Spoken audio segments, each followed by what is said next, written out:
नमस्कार, मैं जितेंद्र चतुर्वेदी। बात की शुरुआत उस जहाज से करेंगे जो बीती रात कोलकाता उतरा और उस जहाज ने पश्चिम बंगाल की सियासत में भूचाल ला दिया है।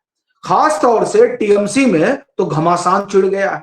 अब सवाल यह उठता है कि आखिर वो जो जहाज है वो आया कहां से और ऐसा क्या लेकर आया कि जो मुख्य विपक्षी दल है वहीं पर सबसे भारी संग्राम छिड़ गया। तो उसको हम लोग समझेंगे, जानेंगे, वो पूरा रहस्य क्या है उसको परत दर परत खोलेंगे। लेकिन इससे पहले पश्चिम बंगाल में जो कुछ चल रहा है वो भी जान समझ लेना बड़ा जरूरी है। वो इसलिए क्योंकि ममता बनर्जी ने तो दो टूक कह दिया है कि हम जो है इस्तीफा नहीं देंगे। क्यों नहीं देंगे? अब वो कह रहे हैं कि भाई ये जो चुनाव है ये चुनाव बेईमानी करके जीता गया। ममता बनर्जी ऐसा करेंगी इस बात से भाजपा वाकिफ थी, इसीलिए एन रवि को भेजा गया राज्यपाल बनाकर। चुनाव से पहले ही आपको ध्यान होगा कि 7-8 राज्यों के गवर्नर बदले गए थे, उसमें पश्चिम बंगाल के भी गवर्नर शुमार थे। तब रवि साहब तमिलनाडु के गवर्नर हुआ करते थे, इनको तमिलनाडु से उठाकर पश्चिम बंगाल भेजा गया था। आईपीएस अधिकारी रहे हैं, तो जो चाक चौबंद व्यवस्था है वो कैसे लागू करनी है और इस तरह के मनबढ़ू नेताओं को कैसे काबू में रखना है उसके वो मास्टर है। ध्यान होगा आपको कि किस तरह से एमके स्टालिन को नाथ दिया था रवि साहब ने, वैसा ना था कि चुनाव में हार गए। तो अब आप देखिए कि इसीलिए वो वहां पर बतौर गवर्नर तैनात किए गए कि ममता बनर्जी ऐसा कुछ करेंगी। हालांकि जो संवैधानिक स्थिति है उसमें 7 तारीख को सरकार का कार्यकाल खत्म हो जाएगा। तो जब सरकार का कार्यकाल खत्म हो जाएगा तो चाहे ममता बनर्जी इस्तीफा दे और चाहे ना दे, क्या फर्क पड़ने वाला है। 7 मई को विधानसभा का कार्यकाल ही खत्म हो जाना है, तो यानी सब कुछ ऑटोमेटिक शून्य हो जाएगा। तो नई सरकार का गठन होना ही होना है। इसीलिए बड़ी चतुराई से बीजेपी ने 9 तारीख का आप ये कहें कि शपथ ग्रहण समारोह मुकर्रर हुआ और अमित शाह को बाकायदे पर्यवेक्षक बना दिया गया। वो तय करेंगे कि साहब कौन जो है अगला सीएम होगा। अब देखिए जो सीएम होगा वो योगी जैसा हो, ऐसा एक तरह से कहें कि वहां की जनता चाहती है, इसमें कोई दो राय नहीं है। यह मैं क्यों कह रहा हूं? क्योंकि जो 2 लोग सबसे बड़े दावेदार माने जा रहे हैं वो योगी मॉडल की तरह ही बात कर रहे हैं। अब आप देखिए दिलीप घोष को देखिए। दिलीप घोष ने जीत का जश्न बुलडोजर पर चढ़ के मनाया। बुलडोजर किसका प्रतीक है? सुशासन का प्रतीक है। किसका प्रतीक है? योगी आदित्यनाथ का प्रतीक है। तो वो संदेश दे रहे हैं जनता को कि हम कैसा शासन चलाएंगे। कमोबेश इसी तरह शुभेंदु अधिकारी, वैसे दावेदारी में सबसे आगे और ऊपर शुभेंदु है क्योंकि उन्होंने मुख्यमंत्री को हराया है। लेकिन फिर यही बात है कि बीजेपी में तो अलग तरह का चीज चलता है। ऐसा थोड़े है कि आप मुख्यमंत्री को हरा दिए तो आप ही को बना दिया जाएगा। लेकिन शुभेंदु की संभावना ज्यादा मानी जा रही है क्योंकि पश्चिम बंगाल में जो विजय हासिल हुई है उस विजय के एक तरह से कहा जाए कि शिल्पकार, खास तौर से दक्षिण बंगाल में जिस तरह से बीजेपी ने सीटें जीती हैं उसके आप एक तरह से कहें कि जो रणनीतिकार है वो शुभेंदु है, तो इसलिए माना जा रहा है। तो वो भी ये दिखा रहे हैं कि हम साहब योगी मॉडल में ही काम करेंगे। वो जनता को इस तरह का संदेश देना चाह रहे हैं। जनता बड़ी आक्रोश में है। क्यों आक्रोश में है? ममता बनर्जी के 15 साल के शासन से वो त्राहिमाम कर चुकी थी। आप देखिए जो फाल्टा वाला है जहांगीर खान, किस तरह से उसके दफ्तर पर धावा बोल दिया जनता ने। और आप ध्यान रखिएगा प्रधानमंत्री नरेंद्र मोदी ने 4 मई को शाम 6 बजे जो भाजपा कार्यालय से उनका संबोधन हुआ, दीनदयाल उपाध्याय हमारे पर स्थित है, वहां से उन्होंने कहा जनता से आप संयम बरतिए। क्योंकि पीएम जान रहे हैं जिस तरह से दमन हुआ है टीएमसी के दौर में, वो दमन का कालखंड खत्म होते ही जनता खुश है और जिन लोगों ने दमन किया उनको सबक सिखाना चाहती है। लेकिन पीएम ने कहा कि नहीं, ऐसा आप लोग मत करिए, हिंसा का जवाब हिंसा से नहीं दिया जा सकता, इन सब की मुकम्मल व्यवस्था की जाए। और देखिए केंद्रीय गृह मंत्री ने अपनी सभाओं में ही कहा था कि टीएमसी के गुंडों को उल्टा करके सीधा कर देंगे।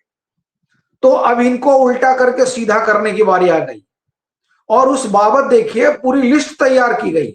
तकरीबन 250 के आसपास माफिया है जिनको कूटा जाएगा बना के, और पूरा एक्शन प्लान तैयार है कि इधर सरकार बनेगी और उधर सबको निकाल के एक एक करके कान के नीचे ठीक से बजाया जाएगा, सारी गुंडई झाड़ दी जाएगी। यही नहीं, 27 लाख घुसपैठिए भी हैं, तो उनको भी पूरी तरह से चिन्हित वगैरह किया जाएगा कि क्या मामला है, कैसे इनका जो है अटक गया, लटक गया, भटक गया, तो वो सारी चीजें होंगी। बड़ी बात देखिए कि आपने देखा होगा एक्स पर एक बड़ा वीडियो वायरल हो रहा है जिसमें पुलिस अधिकारी भी जश्न मना रहे हैं। बताइए, पुलिस अधिकारी जनता के साथ जश्न मना रहे हैं पश्चिम बंगाल में। सोचिए क्या आलम था, किस तरह का वहां पर दमन चक्र चल रहा था जिसका आपको अंदाजा ही नहीं है। हालांकि जो वहां नहीं है उसको अंदाजा नहीं है। अब बात हम लोग अंदाजे से आया कि थोड़ा उस जहाज की भी कर लेते हैं, जो जहाज ममता बनर्जी की नींद उड़ा रही है और टीएमसी की भी।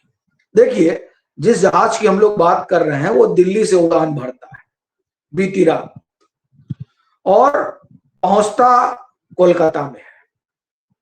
उसमें 200 अधिकारी हैं, ईडी, इनकम टैक्स, सीबीआई, सब के अधिकारी हैं उसमें। वो पहुंचे और उनको सीधे कहां लेकर जाया गया? नवन्ना, जो इनका सचिवालय है। अब जानते हैं उमन सचिवालय में आग लग जाती है सरकार के जाते ही, लेकिन पूरी चाक चौबंद व्यवस्था की गई है कि कोई आग न लगने पाए और सारी फाइलें सुरक्षित की जाए। उसी के मद्देनजर तमाम जो अधिकारी हैं, ईडी, इनकम टैक्स, इन लोगों को उतार दिया गया।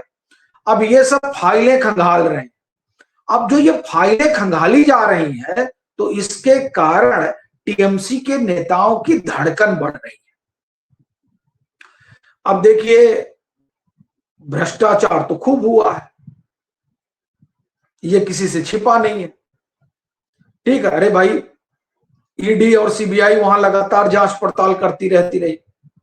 यही ईडी का मामला है ना जिसमें ममता बनर्जी खुद चली गई थी फाइल वाइल निकालने के लिए।